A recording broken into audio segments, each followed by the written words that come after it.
All right, guys, here we're talking about Walking Dead Season 9, Episode 12. Oh, yeah. Yeah. Yeah. No, it's not that this is it's not a bad episode. I don't mean to. No, it's fine. Everything's fine. It's fine. It's serviceable. It's just there's moments where I'm like, come on, what the fuck is this? Yeah, I want to hate the show, so we're going to do it now in front of you. What do you got? All right, Negan is back, and we are totally denied, as predicted, anything of interest along the way. There's no explanation for, like, so Judith was just out there while a known murderer was, like, on the loose and was allowed to intercept him, and they were allowed to come back, and no one questioned it. Did they sneak back in through the secret passage? Is that the only explanation here? Does Negan know about the secret passage now? It's not even a secret passage anymore. It's just a fucking passage. It's just a passage. Everyone seems to know about it. People that are there for 3 days are like, oh, what is that, a passage? There's a secret passage. Like, it's horrible. And what is the other side? Did they ever show us exactly the other side of the passage? That was when the kids went out to, like, fuck around, right, and get drunk and stuff. I've literally I'm just like, okay, great. He's just back at the cell. He's like, what? I don't know. Like, secret passages totally make sense to have, but there seems to be no security revolving around it at all. I don't under. So we get some dialogue with Michonne where Negan's like, you need me. You gotta keep these people in line. And I'm like, don't say that. You're a smart guy. Say anything but that. Because when he says, like, it's slipping through your fingertips, I'm like, okay, that part's okay. But then, like, I have some experience keeping people in line. Like, there's no way she's, like, asking for help now. Yeah, I need someone that can club the brains out of somebody to keep him in line. You gotta, you have to have someone challenge you to a duel and circle around you and chant something while you beat their ass. That's how you do it. Then you put their head on a stick out front. That is how you do it? You're like, just to say. By the way, that is how you do it. No, it's... No, we're definitely robbed of a lot of good Negan moments and, like, why this happened and what makes sense and her calling spot on how he came back and why he came back and all that bullshit. Yeah. I'm still mad that, maybe... just the Judith character just pisses me off more and more as I think about her. I hate her too, but I'm like, okay, I thought I was sexist. Is that like that's Michonne's sword and Rick's gun? I'm like, you've taken like the best weapons there are, and they're like, what are you, 8? Fine, just walk around with them. I didn't realize she had Michonne's sword, but that makes sense from what I've remembered about her. They've like painted her to be some like mythical creature that uses like the only gun available and like the sword of the champion. It'd be like an RPG when you get like a new character into your party who's like under-leveled and all that stuff, and you give them like the best items. Except in this game, if a character dies, the items may be lost forever. So like, what are you doing? Also, if you have no control over the characters. And this analogy doesn't really hold up. And you let her go out alone all the time. Yeah. No, it's so strange to me. It's so goofy. Everybody was on alert. She says there's people looking for you. And I'm like, I know. They're probably right over there. Like, how'd you get here on foot? What's happening? They may have heard a gunshot in a car crash. Right? There's a motorcycle. It's like a smoldering motorcycle. Oh, God. I really don't like that. I feel like it's a whole wasted thing. I literally think, like, the writers from like, last time were like... And then Negan gets out, and then there was this, season break, and they were all there with their legal pads, like, writing stuff down, being like, okay, we just have to get Negan back in the cell. Well, like, what can we do? And they, like, figured this, like, stupid plan out. That's good. But again, it's like you literally like. Why do you even have to let him out? Like, you had what did you gain? You had to flood that set. You had to get all those zombies in that other location. You had to go out with Jeffrey Dean Morgan and like film for like 2 days or whatever it took to get all those shots by the river and the shots by the thing. And again, and like in like the old mall and all that stuff, all those different locations.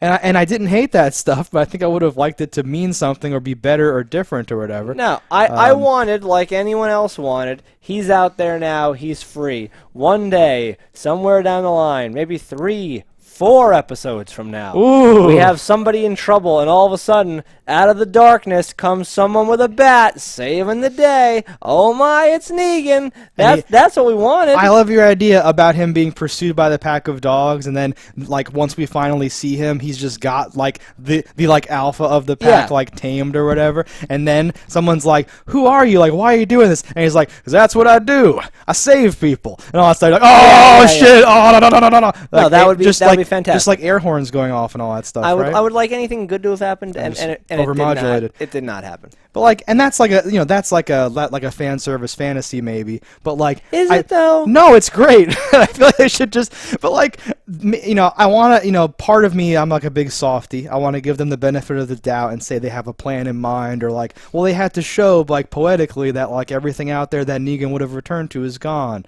and now he's back. No. They should have just shown but, badass in liquid form. It should have been.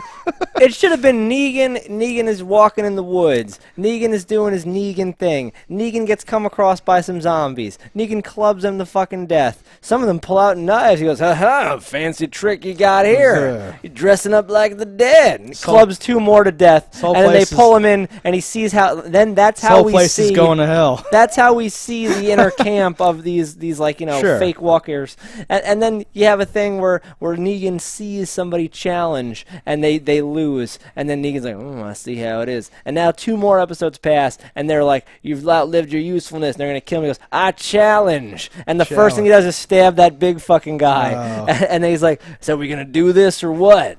And then he fights, and now he's in charge. Come on, lady. And he bends them to his will, and then he comes back to Alexandria and says, I brought a gift. Their work for me now.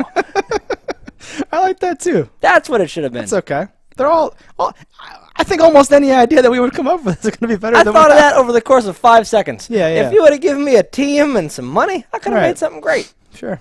Fucking idiots. No, I know. I know, we'll just have him leave. He'll get a new jacket, get chased by some dogs, and then can he come back? Like right away? Perfect. All right, book, print. Yeah, I mean, there was some opportunity So here. So just to get out of the way, there's some like drama, like political stuff, right? And I've said for a long time, I'm interested in that angle of the apocalypse.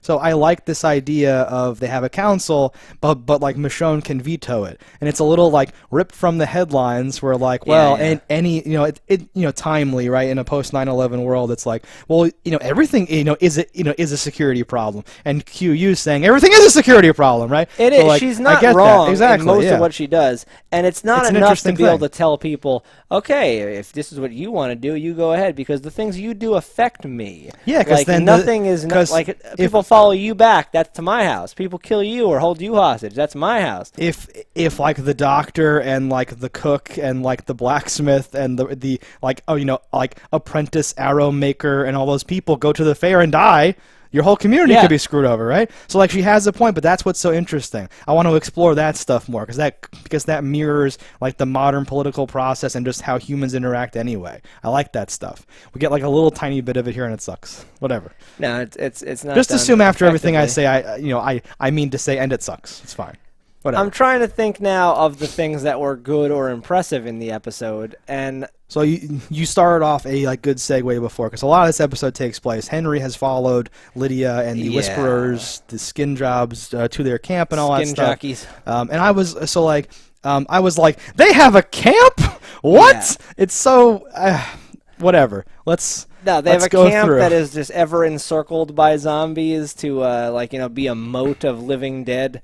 And I'm like, okay, I kind of like that. Their numbers are way bigger than we would have anticipated. They did not come in full force whatsoever. No. There's easily, 80 people in this camp. I reckon 100 people, whatever. And that's impressive in itself, to think you could find 80 fucking nut jobs that would follow this fucking thing. Because it's not crazy to think that there are this many nut jobs in the world. It's that you could find this many in a close pocket. Yeah. Because these are all, I guess it's kind of like the people that were at the sanctuary too, where it's like they're not all nuts, but they all want to survive, and this is the way to survive. Yeah. No, this has been a theme since the governor, since Negan, obviously. Even my favorite is still the Claimers, because I felt like that was a kind of dirtbag The Claimers worked for the Saviors, or no? No, I thought they were somehow tied in.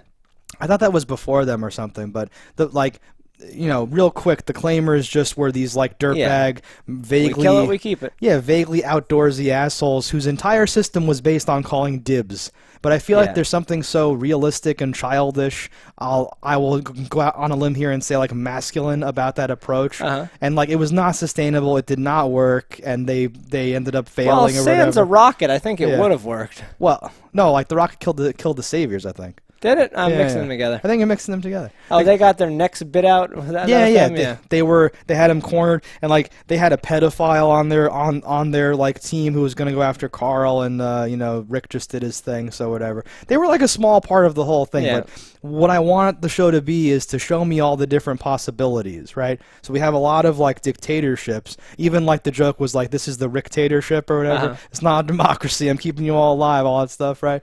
So like bumping into all these different societies, meeting Alexandria and being like, y'all don't understand what it's like out there, like, and all that stuff. Like, that's interesting to me here, right? So now with the Whisperers, or the Skin Faces, we get a whole nother version of it. Skin Face Killer. No, like I don't know if it's distinct enough from the other, because I really wanted like fanatical zombie worshippers. They are the next evolution. Yeah, we didn't exactly get that. No, but that's even that sucks. That's cliche. But I figured that was the only way that we could have another distinct version of like a dangerous community. This feels like a lot of the other communities and like versions of life that we've encountered. This is just a nomadic version of the Saviors. Like it is very similar. They have the same type of like crazy person in charge. Oh right, yeah. So like aggressive dictatorship in charge with like a challenge system, in place. But it's not even a real challenge system. No, it's a mess. Like, do you challenge? Okay, I kill you. I'll psych you out. Yeah, you lost. She could have started fighting with her. She just like froze up because she's so intimidating. But the problem is the husband or boyfriend or whatever, he challenged, and he never got a chance to actually fight. Yeah. The girl did not challenge, and she was provoked to fight and then killed. We are supposed to believe that like Alpha is such a master, whatever, that she destroyed them mentally, and then killing them or killing her was merely a formality or something like that. That's the takeaway. I think that would have worked if there was not an 8-foot-tall monster on her side holding a knife to his neck the whole time. So my notes say in all caps, Alpha has a mountain or whatever. Yeah, more or less. That was literally, and part of this might be sexist too, but I'm getting very much like Cersei in the Mountain vibes from like this whole like interaction, because anything that she says or does is backed up by this gigantic monster who's killing everyone for her or whatever. Yeah. So I'm like, okay, whatever. The thing that I guess Negan was his own monster. I don't know. Negan was his own boy. Yeah, the whatever. bat was he unleashed a club. You can have a proxy. My issue with anyone that survives throughout the apocalypse, especially in a nomadic tribe, is everybody should be in shape. That's hard though. You have to find actors that are in shape. That's one of the easiest things. Finding out of shape actors is harder than finding in shape actors. But I'm just like, how would you be the alpha? Yeah. You are the powerful one, and you look like you couldn't walk 3 miles, let alone kill all these people and do everything. I'm like, maybe you have the tactician, like a mind that can fucking do this. Yeah. But you don't seem like you could pay the piper. No, and that's why we have she's this emotional monster, and then she backs it up with a proxy for like the physical violence. I guess, but I think you would have to have at least some degree. We've been saying that for years while we do this show about like Eugene and different people, where it's like, I know you've had a specific existence, but the lack of consistent calories and the overall cardiovascular expenditures are going to definitely add up to a svelte thing, right? No one should look half the way as people look, except in Alexandria, where I was like, nice, we have people who are like, I live down there, I don't know what's going on, like who are just normal looking people, right? But everyone else should be like Rick and Carol and just like, what's up? I'm like doing stuff or whatever, right? Yeah. Okay. Yeah, it's a very strange dynamic where I'm like, it's a complaint. Do like the people that are running the show not have like clauses or goals or personal trainers? Like, you'd think there'd be a thing. It'd be like, okay, season 1 you should like this. Season 2, I want you to drop like 5 pounds every season because times are getting tougher. And Eugene has changed physically. Sure. So I'm very happy with some of that stuff. Yeah. Yeah. And even Jerry, he looks like he's lost weight. Yeah, Jerry looks great. Yeah. His hair, because they do the flashback, and like his hair is different, he's changed and all that stuff. You can tell certain characters, whether by accident or like intentionally, like they have some more sun, like their hair gets a little lighter and their skin gets a little darker, like they've been out doing stuff. Like I really appreciate those things. But like the issue is for a lot of these people, that should be like a 6-month, like it's like how many days you're on set has affected your acting. But really, it's been 8 years or 9 years. It should be a different thing. You should be a lot different. I know. Yeah. But it's hard to nitpick those things. Those are hard. They're hard. At the same time, it is a TV show. So, like, if that was my only complaint, I'd be saying nothing about that. I can say, like, I will withdraw at some degree of my complaints for characters that are established and the fact that they're not, being like Christian Bale on a roll. But when you're hiring a new character, you are in control of who you are hiring. And if you're hiring somebody who's remotely like a heavyset lady to be your alpha fucking male, leader of these bands that never stop moving, I'm like, that's a little strange. It's kind of a strange The daughter's choice. a fucking twig girl, and that makes sense because you're eating an apple and then walking 17 miles. Like, that just makes sense. You're eating worms and apples and stuff. Yeah, and like they should have to be thin and weird even just to sell the zombie thing more. You'd think. Yeah. Oh well. I guess it's just a thing that weighs on me. She probably auditioned and they were so blown away that they said let's just do it. And I don't think she's a bad actress. I think she's perfectly fine. Yeah. It's simply the visual that takes me out of it, and that's the same way if I was watching a cartoon and I didn't like the animation style. It's the visual problem. Oh no, totally understood, totally on board. But what are you gonna do? It's already happened. I will grit my teeth and bear it. Yeah, we gotta live with some of that stuff. I think overall here.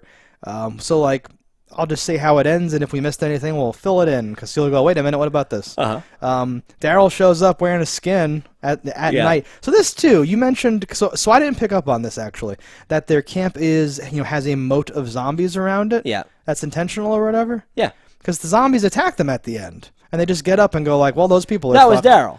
Okay. I'm sure Daryl did something? Well, okay. What I understand it as, and I could be wrong, but this is strictly what I'm guessing is happening. There's 2 or 3 dudes that are on patrol wrangling constantly them. That are just the zombies are following them, walking in a circle around it. And they do shifts or whatever. Whether or not this is specifically designed as a moat or a deterrent system, I think they keep the zombies in tow so that when they do something, they have a wall around them, they have some protection, they have more army to fight with.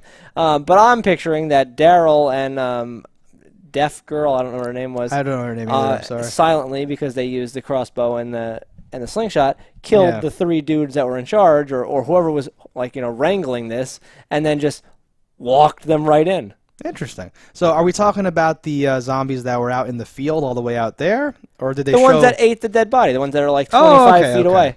Yeah. I thought that was further away, but yeah, that I all took it as sense. it was just right outside the camp. That was the edge of the forest, and they were keeping the zombies there or whatever. Okay, that all made. So I was gonna say like that was not clear to me at all. Like what did I miss or whatever? Okay, those zombies. I may have inferred some here. Yeah. No, but that makes sense. That makes perfect sense.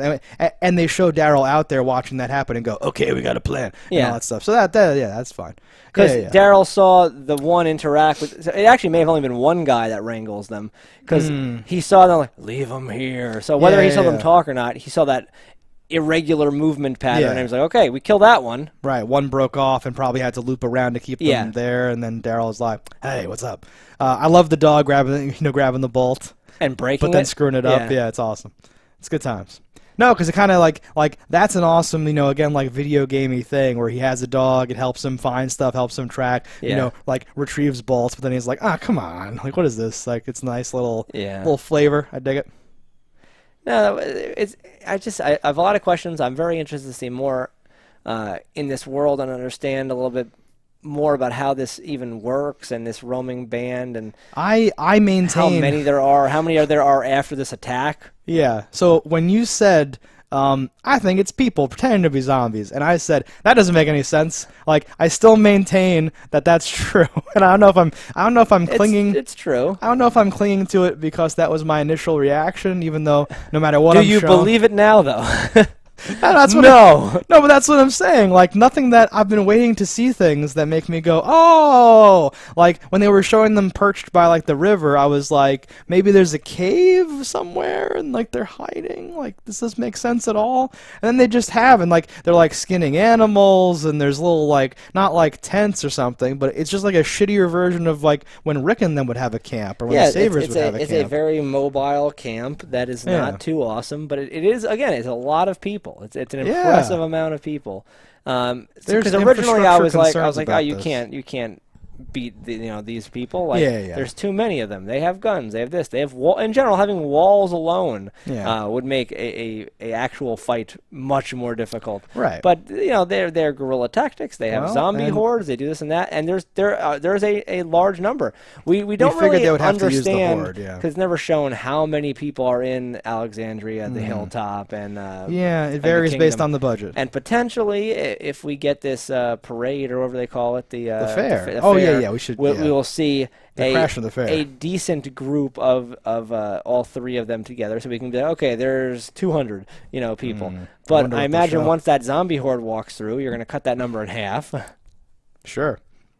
I feel like wherever the fair is, it's all going to come to fruition there. They're all going to smash into each other. Yeah. I think the kingdom falls on this day. That. So they have to. Oh no, that's what's going to happen. All right, hold on. What's that? So Henry's there. Yeah. We get a bunch of stuff. Henry's captured. Lydia punches him. Lydia was being interrogated by Alpha and all this other stuff and telling stuff. They even work in a line where she says they have some guns, not much or whatever, right? Yeah. So they're trying to now steer things for the audience to be like, no. They're not hiding all the guns. The guns, they don't have guns or whatever, right? She can only be reporting on what she's seen. Yes. How would she know that? But the writers had her say that for us, so that we know. Again, right? I think a lot of times you give a lot of credit to things that are said as if the writer's actually trying to communicate with us. Yes. And I disagree with almost all these, where I think it is just lines on the paper being said, and it never means anything until it means something. Okay, it may not mean anything. So, if it turns out that she's wrong about that, then that will mean that. But if it turns out that she was right about that, it would be confusing. It still wouldn't confirm it for me, because it's impossible to ever say what is said as a misdirection, what is said as just a thought from a character, and what is said as a narration from a writer. And I don't think this show often does that. Is doing that on purpose? No. I would argue that some stuff's mistakes and bad stuff, but we'll find out eventually if that was the case, right? Otherwise, though, I assume everything we know was done on purpose, because no one says anything unless you write it for them, right? So my approach is that when a character says they don't really have many guns, it either means that they do have guns, and now the Whisperer skin jobs are going to be wrong about that, or that they really don't have guns and they wanted to make that clear to us because we don't really know. And no one's even said we don't have a lot of guns or whatever. At face value, I wouldn't trust anything that was said. They haven't shown a lot of guns. Even further, I wouldn't trust it, because you're hearing it from a character who has established that she lies to her mother, period. Yeah, exactly. So nothing can be taken as an actual fact. We've been asking about where, do they have more guns? Or Sure. Are characters just not using the guns? I imagine at some point, once all the shit hits the fan, they're going to either say, I wish we had more guns, or go get the guns, right? Because something has to happen. Everyone's using spears and slingshots and bows and arrows and It stuff makes like sense that. to, while unneeded, to use the sustainable, reusable... Yeah. Everyone was, people have been saying that on the show for years. Carol and Daryl have been saying, this is quieter, and everyone's out of ammo. Just stab them, do this. Right, it's been this whole theme, but then we had those 2 seasons of open gunfights, taking cover and shooting AKs at each other, which kind of muddies the whole fucking minigun, muddies the pit, stuff. with crazy stuff happening. So it's hard to do whatever. Yes, I understand. Yeah, well, so we'll see what happens there. We have the 3 of them now making their way off. Well, in the distance, while an attack is being laid by some zombies. They do all have their masks very close at hand. They're putting them on. I don't know the exact reset period of being able to throw your mask on and act like a zombie and avoid an attack or not. But presumably, we will have a horde of zombies on their heels, and people dressed like zombies, so all walking that direction very shortly. So I don't know what they're closest to or whatever, but Henry's home is the kingdom. Yeah. And I think there was some talk of we have to warn them about this new threat or something like that. Sure. So I feel like at some point they're going to be like, we need to go to the kingdom, and then either Lydia, in some brilliant heel turn maneuver, will somehow cause them to be found or a problem, or they'll just follow them there in the most boring way possible and just know about the kingdom. I think then the fair will happen, and then the fair's tomorrow. The fair is happening. They're boxing right things up. Oh no, I mean think they will. The timeline of the they show. Will come in on the fair. Yeah. The 3 3 of them and be like, they're behind us, fucking ready up. And there's like not enough weapons there and shit's happening. And like almost instantaneously the zombies are somehow behind them, even though they've been running and the zombies are fucking zombies. I'm glad that you always like frame it up and like, and then somehow this shit'll happen, even though that couldn't happen. So this is gonna happen. Yeah. But that's my thought. No, I agree. The zombies will suddenly be there. And what episode is this? This was 12. Okay, so the next one's 16? 13. They usually do 16. Yeah. So yes. So there's enough time for them to like get either if the fair is not directly in the next episode, you will have like the fair start, warning, start of attack, crazy thing happens, pause, pick up in the middle, fair ending, death, something, or like establish war, something. Or the skins attack, capture someone, and then the finale is dealing with that or something like that. It could be any of those. Because like it depends on how much of a time skip they want to introduce. Because this episode ends with them like packing up the carts and stuff, and then it pans over to Michonne being like, like I gave them the vote and they chose wrong or whatever, right? That whole thing. But you see like Sadiq carrying some cabbages or something. I think like, that it would make sense yeah. for Daryl and Henry and Def Lady to like come up right in the middle of the fair. Yeah, I guess they all know about the fair, and it's like fresh in their heads or whatever. Yeah. Or they make it back to Alexandria, which I don't even think would make sense to where they're going, or wherever they end up going, and people are not there in a proper defensive maneuver because they're all at the fair. Yeah. And like they. Ooh, I like that better actually. Maybe Alexandria gets messed up, and it validates Michonne's whole thing of like, we like shouldn't have had the fair. I don't think Alexandria per se. Hilltop would make more sense because I don't think they would go to Alexandria because Daryl and Henry are both from Hilltop at the moment. Mm-hmm. They may go back to Kingdom because Henry's originally of there. Yeah, Alexandria seems like the least likely scenario. So now, well, you just said Alexandria, that's what I was saying. Yeah, I like it. On it. Okay. Alexandria would suffer losses only in the situation of the fair. Like Michonne doesn't go, she's there, and they lose like 20, 30 people, and she's like, oh, I knew it. We should be closed off. No. Or the flip side, like, you were right. Still, I should have been there. We all should have gone to the fair. Yeah. I was going to say, it works either way, because if Hilltop gets assaulted, then Michonne is like, y'all were at that stupid fair, right? And then maybe she has to ride out along with like a handful of people to try to help the Hilltop. It's awkward with the communication setup too, where they can't instantly notify each other about anything. Yeah. So there has to be some way for her to find out in time to go help if that's how it works. I saw smoke on the horizon. Yeah, like who's at the fair? How far away is the fair from here? What's happening with the things? Throwing some shapes. The fair is at a middle ground with no walls, just an open field. In an open field where everyone's going to line up and go to shoot guns at the same moment that are going to explode in their hands. Perfect. They still have that location available to them. All right, so is that everything that happened in this episode? That's everything. I would like a map. I would like to know what's going on. That would be awesome. About the show, just like I could predict these things or frame them out. At the end of the day, it's going to be whatever they want to do, and based on some of the choices and like direction that I do not agree with, I can't wait to see what all this has been in service of and how disappointed I will be in it once I get to the conclusion. Sure. All right, guys, that's episode 12. Let us know in the comments what you thought about it. Don't die in a fire, and we'll see you next time. Hello, internets. I just love watching JustDaggers. If you've enjoyed this video as much as I have, click that subscribe button.